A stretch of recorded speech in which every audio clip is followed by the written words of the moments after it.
So in this video let's see what is content delivery network. Content delivery network का मतलब होता है कि पूरे ग्लोबल में, पूरे अर्थ पे जो भी क्लाउड प्रोवाइडर्स है उन लोगों ने अपने छोटे छोटे सर्वर बिठा रखे जो कि क्या करेंगे, टेम्पररी बेस पर हमारा जो डेटा होगा उसको कैश करेंगे।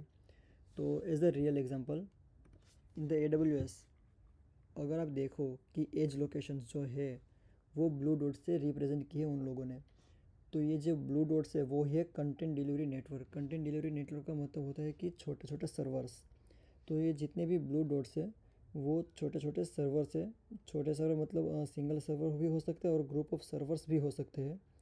तो वो सर्वर्स है जो कि क्या करेंगे कि आपका डेटा जो होगा वो टेम्पररी बेस पे कैश करेंगे।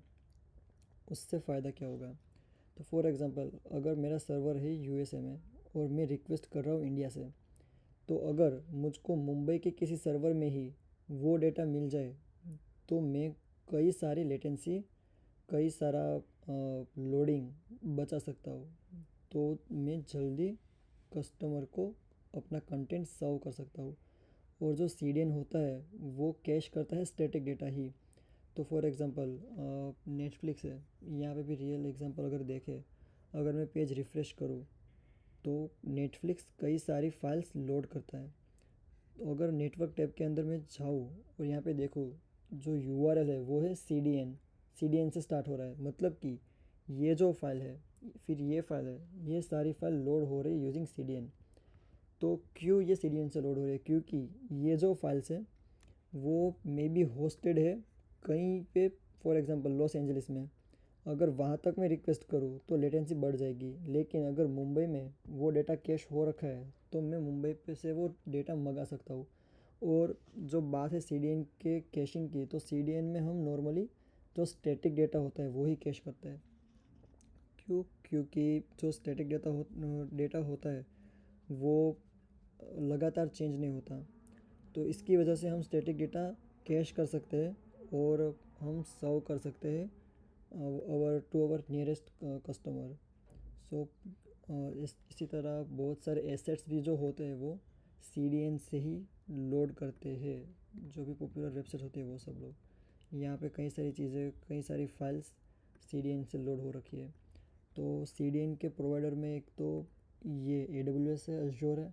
उसके बाद अकामाई, वो भी एक बहुत ही, अकामाई CDN बहुत ही फेमस CDN प्रोवाइडर है, जो कि क्या करेगा, वो आपको सर्विस देगा, अपने CDN पे डेटा होस्ट करने की परमिशन देगा। फिर जब भी यूज़र रिक्वेस्ट करेगा उस डेटा के लिए, तो आप नियरेस्ट सर्वर से वो डेटा मंगा सकते हैं और सर्व कर सकते हैं अपने कस्टमर्स को। तो इस तरह से CDN यूज़ होता है, इस तरह से CDN काम करता है। हम TTL मतलब टाइम टू लीव ये भी कॉन्फ़िगर कर सकते हैं, मतलब कि CDN के अंदर कितने समय तक हमारा डेटा रहना चाहिए। यहाँ पे मैंने फॉर एग्जांपल के लिए ये AWS का CDN का रीजन पेज खोला है। लेकिन CDN is a broad topic of DevOps, or you can say cloud. So it is not related to only AWS, it is applied to everywhere. So CDN का मतलब होता है कि स्टैटिक डेटा को अपने नियरेस्ट लोकेशन पे, customer के nearest location पे स्टोर करके रखना, कैश करके रखना।